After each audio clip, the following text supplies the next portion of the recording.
Okay, तो आज हम बात करते हैं problem solving methodology and program development step. इस वीडियो लेक्चर में आप प्रॉब्लम को कैसे सॉल्व करते हैं कंप्यूटर की हेल्प से वो, और कंप्यूटर किसी प्रॉब्लम को सॉल्व करता है तो हमें उसको इंस्ट्रक्शंस देने होते हैं।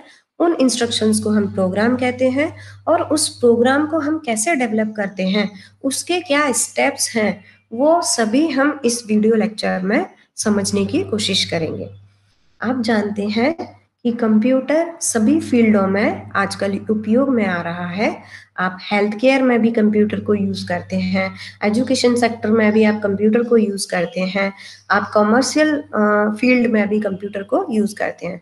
तो हम एक एग्जांपल लेते हैं रेलवे नेटवर्क का, कि इंडिया का जो रेलवे नेटवर्क है वो बड़ा नेटवर्क है, और रेलवे रिजर्वेशन एक कॉम्प्लेक्स टास्क है।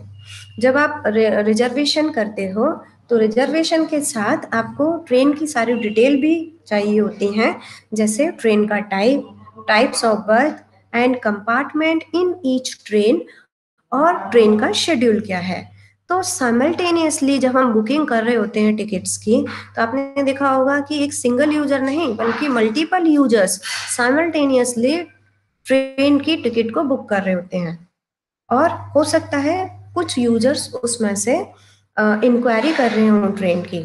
तो it is only due to the use of computers that today the booking of the train ticket has become easy। आप समझ सकते हैं कंप्यूटर की हेल्प से ऑनलाइन टिकट बुक करना कितना आसान हो गया है, कि आप कभी भी किसी भी समय कहीं से भी ऑनलाइन टिकट को बुक कर सकते हैं। अगर आप मैनुअली टिकट बुक करते हैं तो वो बहुत टाइम कंज्यूमिंग प्रोसेस है। यहाँ पर आप देखते हैं बहुत कम टाइम में आप अपने घर बैठकर ही ट्रेन की टिकट बुक कर सकते हैं। तो ऐसे ही ये किस पे डिपेंड करता है, कंप्यूटर किसी प्रॉब्लम को सॉल्व कर पा रहा है, ये डिपेंड करता है कि सॉफ्टवेयर कितना अच्छा बना है। सॉफ्टवेयर जितना अच्छा बना होगा उतना ही कंप्यूटर अच्छे से प्रॉब्लम को सॉल्व कर सकता है। तो problem solving is the process of identifying a problem, developing an algorithm for the identified problem, and finally implementing the algorithm to develop a computer program. तो प्रॉब्लम सॉल्विंग आपकी ऐसी प्रोसेस है जो कि प्रॉब्लम को पहले आइडेंटिफाई करती है, उसके बाद उस प्रॉब्लम के लिए एल्गोरिथम डेवलप करती है, और एल्गोरिथम डेवलप होने के बाद कोडिंग करती है, और जो कोडिंग करके हमें मिलता है वो होता है कंप्यूटर प्रोग्राम। मींस कि कंप्यूटर के लिए इंस्ट्रक्शंस हैं। The problem solving techniques involves the following steps. First step is define the problem. So in this step, a clear and concise problem statement is provided। तो इस phase में आप क्या करते हैं कि एक स्पष्ट और एक संक्षिप्त प्रॉब्लम का स्टेटमेंट देते हैं। And the problem definition should specify the input and the output. और जो आपने डेफिनेशन दी है प्रॉब्लम की, उसमें आपने इनपुट और आउटपुट दोनों को ही स्पेसिफाई किया है, और उस प्रॉब्लम के बारे में आपको पूरी नॉलेज होनी चाहिए। एग्जाम्पल देखते हैं कि आपको अगर टू नंबर्स को का एवरेज निकालना है, तो आपने एक प्रॉब्लम डेफिनेशन क्या दिया है, to find the average of two numbers. ठीक है, तो ये जो स्टेटमेंट है वो आपका क्लियर स्टेटमेंट है और कंसाइज स्टेटमेंट है। सेकेंड पॉइंट है कि आपने यहाँ पर इनपुट और आउटपुट दोनों को ही स्पेसिफाई किया है। तो इस प्रॉब्लम स्टेटमेंट में आपने टू नंबर्स का एवरेज करना है। मींस इनपुट क्या है, आपके टू नंबर्स, आउटपुट क्या है, एवरेज। क्लियर हो गया। सेकेंड स्टेप जो है प्रॉब्लम सॉल्विंग टेक्निक का, वो है फॉर्मुलेट द मैथमेटिकल मॉडल। अब आप देखो, अगर कोई टेक्निकल प्रॉब्लम है तो हम टेक्निकल प्रॉब्लम को मैथमेटिकली सॉल्व कर सकते हैं, है ना। And full knowledge about the problem should be provided along with the underlying mathematical concept।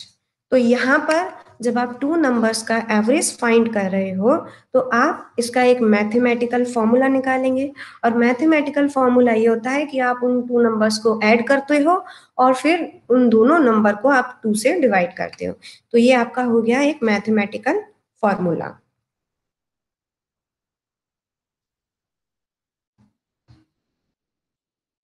Now third phase में आप एक एल्गोरिथम लिखते हो और एल्गोरिथम आपका स्टेप बाय स्टेप सॉल्यूशन है किसी भी प्रॉब्लम को सॉल्व करने के लिए। एल्गोरिथम का आपने एक प्रीवियस वीडियो भी देखा है और ये भी मैंने बताया कि जो एल्गोरिथम है वो नेचुरल लैंग्वेज में हम लिखते हैं। तो ये एल्गोरिथम किसी भी प्रॉब्लम को सॉल्व करने के लिए स्टेप बाय स्टेप जो सॉल्यूशन होता है उसको हम एल्गोरिथम कहते हैं। तो एल्गोरिथम आपका फ्लो चार्ट भी हो सकता है और सूडो कोड भी हो सकता है। तो यहाँ पर हम देखते हैं हमारी प्रॉब्लम क्या है, to find the average of the two numbers. उसका हमने एल्गोरिथम लिखा। एल्गोरिथम ने में हमने देखा कि स्टेप 1 में हम 2 इनपुट्स लेते हैं x एंड y। इनिशियली हम देखेंगे जो सम होगा, सम 0 होता है और एवरेज भी हमारा 0 होगा, क्योंकि इनिशियली हम क्या लेके चलते हैं, 0। सम भी 0 है और एवरेज भी 0 है। अब हम इन 2 नंबर्स को ऐड करते हैं तो हमारा सम आ जाता है। उसके बाद सम को हम जब 2 से डिवाइड करते हैं तो हमारा एवरेज आ जाता है। अब हम इस एवरेज को प्रिंट कर सकते हैं। तो ये जो 5 स्टेप्स मैंने लिखे हैं ये आपका एल्गोरिथम है। मींस देखो, स्टेप 1 में आपने इनपुट लिया, स्टेप 2 में आपने सम और एवरेज को इनिशियलाइज किया 0 से, उसके बाद आपने सम को कैलकुलेट किया है, फोर्थ स्टेप में आपने एवरेज कैलकुलेट किया एंड लास्ट स्टेप में आपने एवरेज को प्रिंट करा दिया। तो ये आपका एल्गोरिथम लिखा है और आपने देखा कि एल्गोरिथम हमने नेचुरल लैंग्वेज में लिखा है। टास्क देखते हैं, to find the average of 20 and 30 manually. आप क्या करते हो, 20 प्लस 30 आपका 50 हो गया और 50 को आपने 2 से डिवाइड किया तो आपका आ गया 25। अब जब एल्गोरिथम आपने लिख लिया है, उस एल्गोरिथम को आप किसी भी प्रोग्रामिंग लैंग्वेज में इम्प्लीमेंट कर सकते हो। मीन्स कि आप कोडिंग कर सकते हो। तो right the code for the problem. So the algorithm developed must be converted to any programming language, and the compiler will convert the program code to the machine language which the computer can understand. आपने algorithm लिया, algorithm में suppose करो algorithm को आपने सी या C plus plus language में coding कर दी। अब आप सी और सी प्लस प्लस लैंग्वेज को अच्छे से समझते हैं, लेकिन मशीन तो सिर्फ 0 और 1 मशीन लैंग्वेज को ही समझता है। तो हाई लेवल लैंग्वेज या सी और सी प्लस प्लस लैंग्वेज को मशीन लैंग्वेज में कन्वर्ट करने के लिए हम कंपाइलर का यूज करते हैं। ये भी आपने प्रीवियस लेक्चर में समझ लिया है। तो हमने यहाँ पर कोड लिखा, उस कोड को हमने कंपाइल कराया जिससे कि आपका मशीन उस कोड को समझ सके। और फाइनली जब हमारा प्रोग्राम लिख जाता है तो हम उसको टेस्ट करके देखते हैं।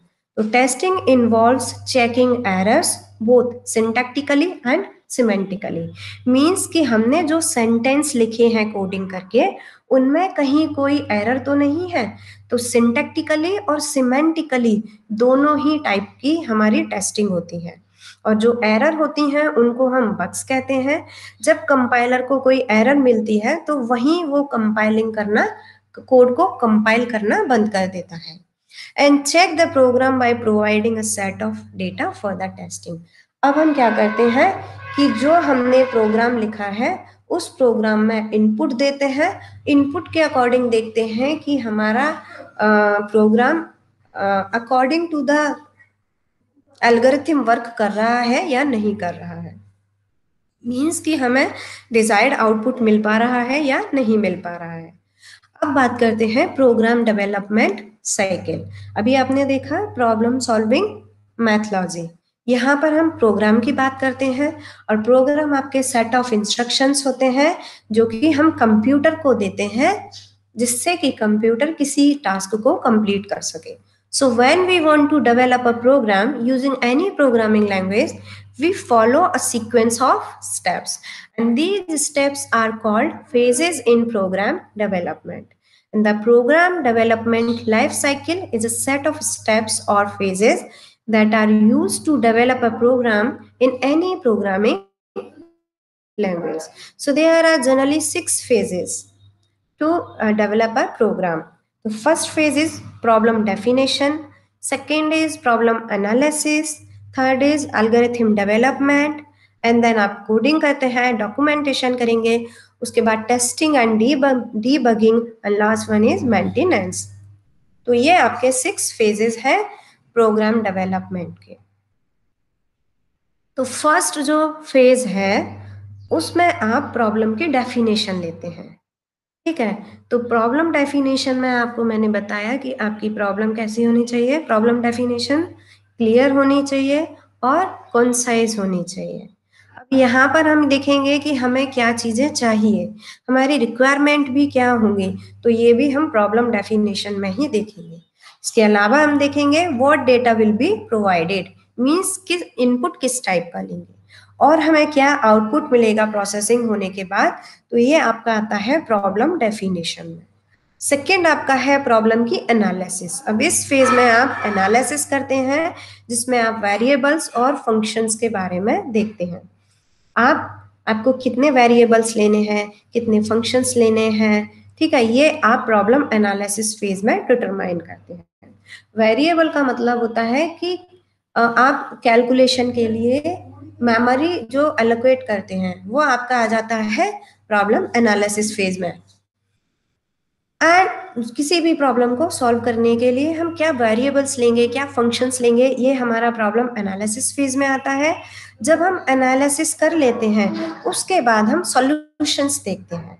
अब प्रॉब्लम को सॉल्व करने के लिए एक से ज्यादा सॉल्यूशंस हो सकते हैं, लेकिन हम उसमें से बेस्ट सॉल्यूशन पिक करते हैं जो कि मेमोरी के टर्म्स में और टाइम के टर्म्स में बेस्ट हो। मीन्स कम समय में कम मेमोरी का उपयोग करते हुए जो सॉल्यूशन हमारे पास है, जो प्रॉब्लम को सॉल्व कर दे, हम उस सॉल्यूशन को पिक करते हैं। तो optimal solution is taken from the set of solutions obtained.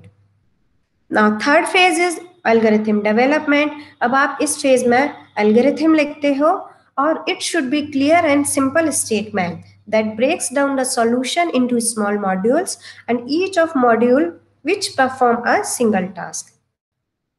तो यहाँ पर जब आप एल्गोरिथम लिखते हो तो आपको ये भी इंश्योर करना कंपलसरी है कि आपकी एल्गोरिथम उस पर्टिकुलर प्रॉब्लम को सॉल्व कर पा रही है या नहीं कर पा रही है, और दूसरा ये है कि टर्मिनेट भी हो रही है या नहीं हो रही है। ऐसा नहीं हो कि आपका जो प्रोग्राम है या जो आपने एल्गोरिथम लिखी है वो टर्मिनेट नहीं हो रही हो, means infinite number of loop चल रहे हो। तो ये भी आपको पहले ही इंश्योर करना है। उसके बाद आप कोडिंग करते हैं। कोडिंग आप किसी भी लैंग्वेज में कर सकते हैं। फिर आप टेस्टिंग करते हैं। तो we check whether the code written in the previous step is solving the specified problem or not. That means we test the program whether it is solving the problem for various input data values or not, और providing the desired output or not. अब documentation भी करते हैं। सो documentation में आपका आ जाता है कि process of collecting, organizing and maintaining in written the complete information of the program for future reference. Last one, जब आपने प्रोग्राम लिख दिया, आपकी कोडिंग हो गई, आपने टेस्ट करके देख लिया, अब आप मेंटेनेंस करते हैं। मेंटेनेंस में यह है कि आप कस्टमर को दे देते हैं, कस्टमर रन करके देता है। अगर उसमें उसको कुछ इन्हेंसमेंट कराना होता है तो जितने फेज आपने पढ़े प्रॉब्लम स्टेटमेंट से लेके लास्ट तक के सारे फेजेस हम रिपीट करते हैं, और जो जो इन्हेंसमेंट जहां जरूरी होता है वहां हम इन्हेंसमेंट करते हैं। So during this phase, the program is actively used by the users. If any enhancement found in this phase, all the phases are to be repeated to make the enhancement. That means in this phase, the solution is used by the end user. If the user encounters any problem or wants any enhancement, then we need to repeat all the phases from the starting so that the encountered problem is solved or enhancement is